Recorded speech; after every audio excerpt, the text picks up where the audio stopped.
Well, in the previous class, we gained an elementary understanding of the scattering of light. Today, let us go a little deeper. You see, both Rayleigh scattering and my scattering that we studied the last class, they are basically elastic scattering.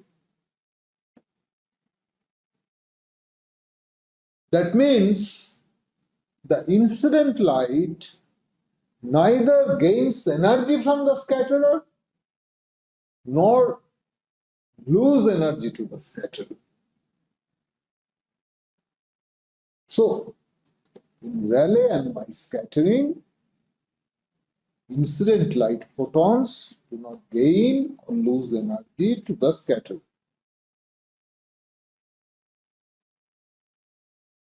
So, let us try to understand it more deeply. This is our scatterers, and the size of the scatterer, of course, for Rayleigh scattering, less than the wavelength of light. And let us assume our light, incident light, has two wavelengths. One is red, the other is blue. And we know that the blue light scatters 5 times more than the red light. So as this beam of light interacts with the scatterer, there will be Rayleigh scattering. So blue light that will be scattered more will be scattered as blue light only, because the photons do not neither lose energy to the scatterer nor gain energy from the scatterer. Therefore, blue light scattered as blue light only in every direction, isotropically, uniformly, all around the scatter. And red light will be scattered 5 times less than the blue light approximately, but would again be scattered as red light only, because it is elastic scattering. Blue light would have lost a lot of intensity because it underwent much higher scattering, Rayleigh scattering, and red light would rarely lose its intensity. And when here you see red light scattered like blue scattered like outnumber. Now let us see my scattering. So in my scattering, the scatterers are much bigger in size, and essentially now the size of this is longer than the wavelength of even the red light. So it would of course be more than the wavelength of the blue light. Now the same beam of light with blue and red components, blue and consisting of two colors, red and blue, are shining. Now my scattering is invariant as far as wavelength is concerned. All wavelengths are scattered equally. Therefore, and again, red light is scattered as red light, blue light is scattered as blue light. Only difference is that all wavelengths are scattered equally, unlike Rayleigh scattering. So here, if you see the emerging beam, both the beams would lose equal amount of intensity because they would have undergone same scattering, same amount of scattering. Now the incidences where photons can both gain or lose energy to the scatterer are not rare in physics and are termed inelastic scattering. A few notable examples are Raman scattering, Brillouin scattering, and Compton scattering. I must mention here that the advent of lasers has added multiple dimensions to all these effects, opening up new frontiers of physics and mind-boggling applications unthinkable had laser not existed. Let us consider the case of Raman scattering. So here again, the scatterer size is smaller, bigger than the wavelength of light. The molecules which participates in the Raman Rayleigh scattering can also undergo Raman scattering. And let us consider an incident beam of light that is green in color.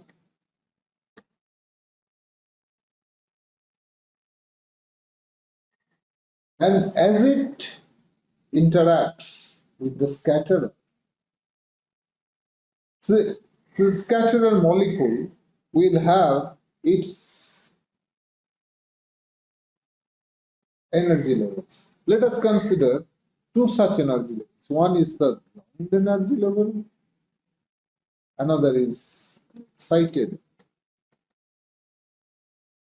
Now that we know Boltzmann distribution of population among energy levels, we know that, of course, the ground level will contain most of the molecules. And let us consider in the beginning that the excited level is practically empty. Now this light beam with photons of the energy corresponding to this green color shines through it. And suppose this is the energy, and this is the energy that is required to excite molecule from the ground to the excited state. So you can see that if the photon loses this much energy, gives this much energy to this molecule, the molecule will be excited to this level. And photon, of course, would now scatter with a less energy, that is longer wavelength. But how does it happen? This does happen. How does it happen? Well, to understand that how does it happen, you actually imagine the virtual level at this position, which is away from the ground level by an energy matching the energy of the Raman photon. So you can imagine that momentarily this molecule has risen to this level, which is normally denoted as the virtual level. And then instantaneously it comes down, the molecule, excited molecule, then comes down to this level. And so essentially then the molecule stays in the excited state. So in effect, this photon gives this much energy to the molecule, and the molecule gets excited to this level. And this is scattered with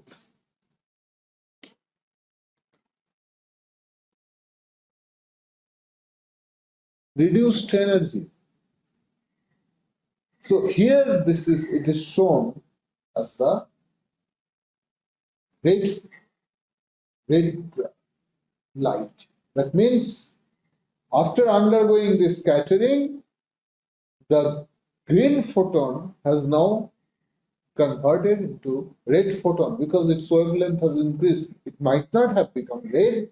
It is only to suggest that the wavelength has increased because it has given some energy to the medium. This is called Stokes-Raman scattering.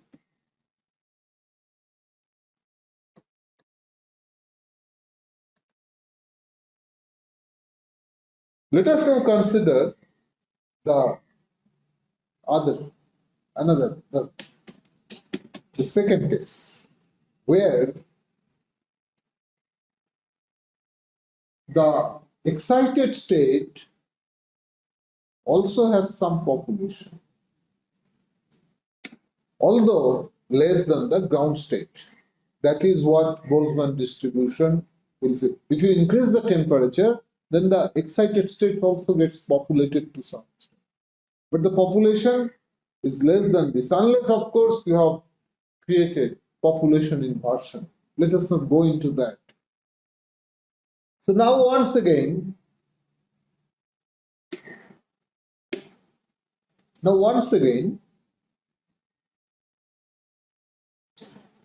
this Raman photon interacts with it.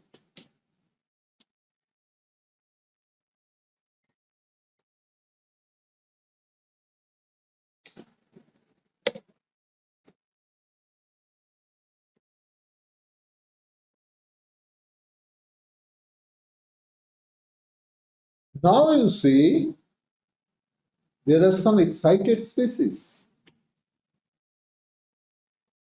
If one of the excited species comes down to the ground state, it would release this much energy. If that energy gets added to this photon, then it will be scattered with an increased energy. That means its wavelength now will reduce instead of increasing. But in reality, how do you conceive it? How does it happen? Well, you again consider a virtual way and take this molecule from here to that level. Well, I redraw it here. This is my ground level.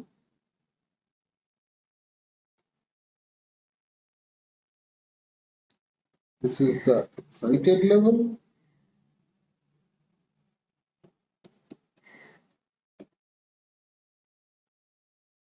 This is the photon,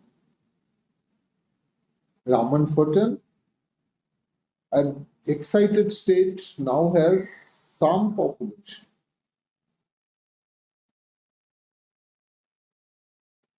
although less than the ground state. Now, this is the virtual level. So this photon, now this molecule which is already in the excited state absorbs this photon, climbs up to this level, which is the virtual level, momentarily. And then instantaneously it makes a transition to the ground level. So this energy, excitation energy of the molecule, now gets added to the photon. The photon now is scattered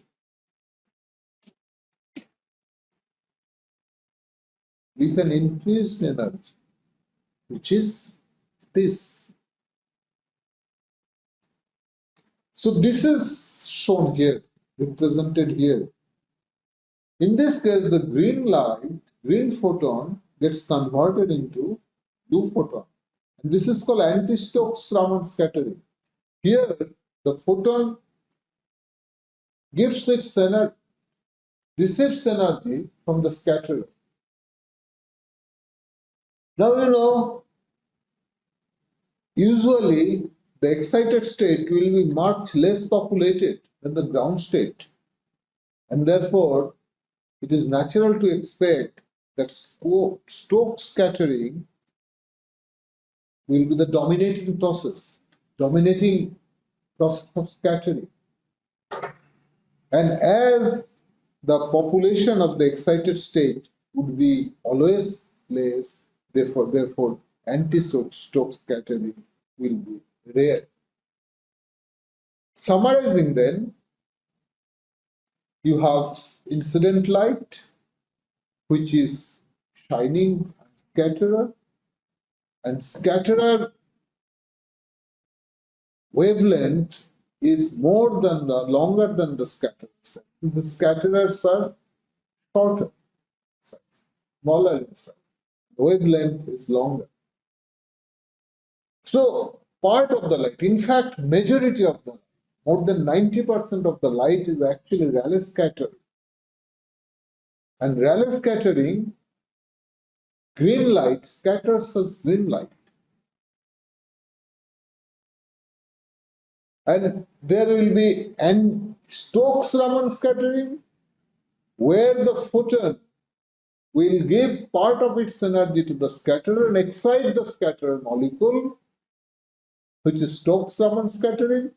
There will be anti-Stokes-Raman scattering, where the photons would gain energy from the scatterer and thus will be scattered with shorter wavelength, that is increased energy, and the my scattering will be absent here. My scattering absent.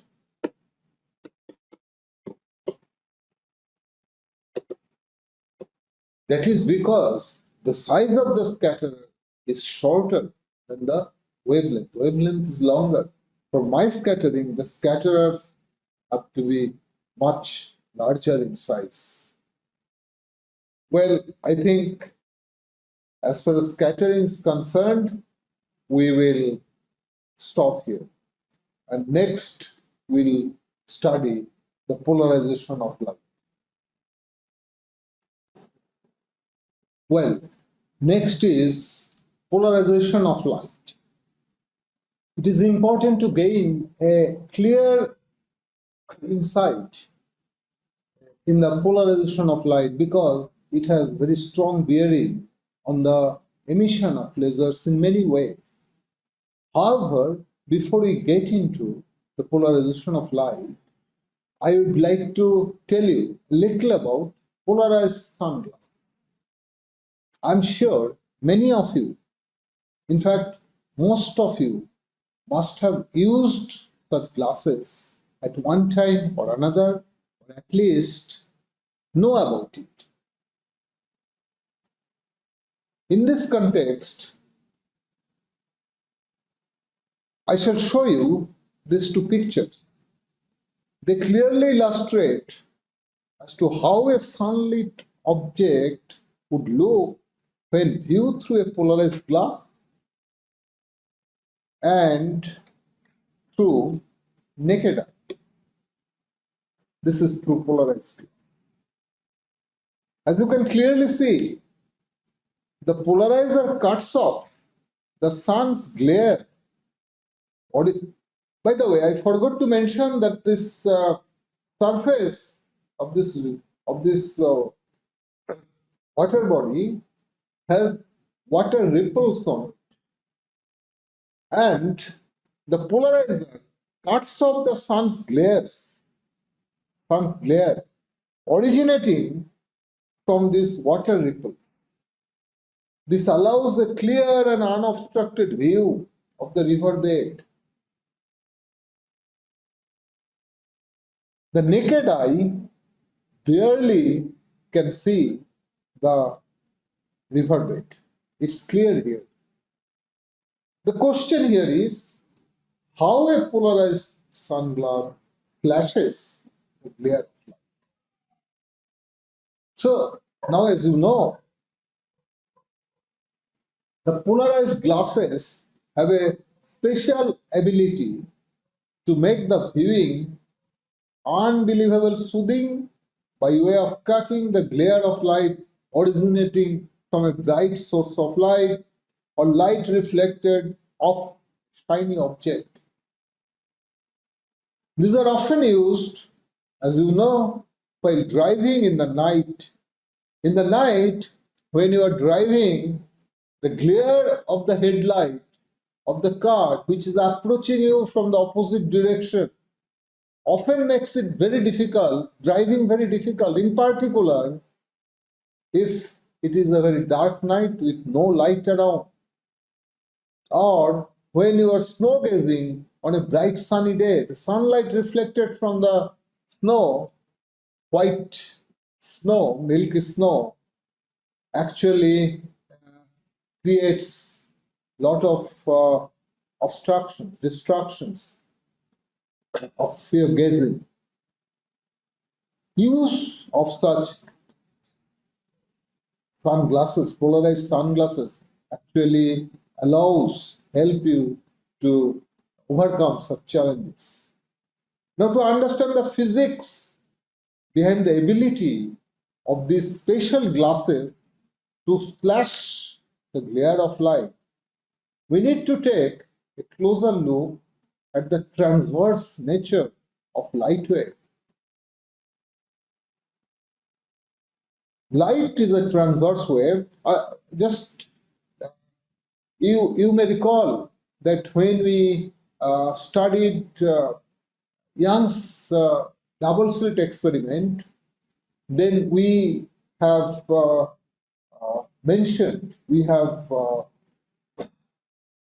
discussed about wave to some extent.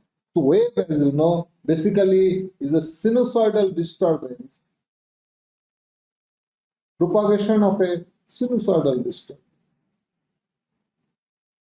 For example, if you throw a stone on the surface of a pond which is absolutely calm, then the stone creates a disturbance, which basically the up and down movement of the water particles. So the disturbance actually propagates in every direction, all around this point. So I can show you the two directions.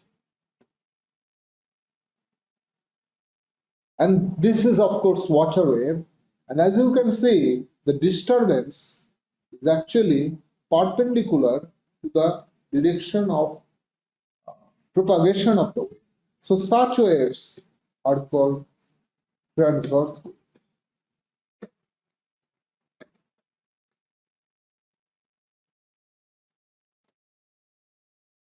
So light is also a transverse wave, where of course the disturbance is perpendicular to the direction of propagation.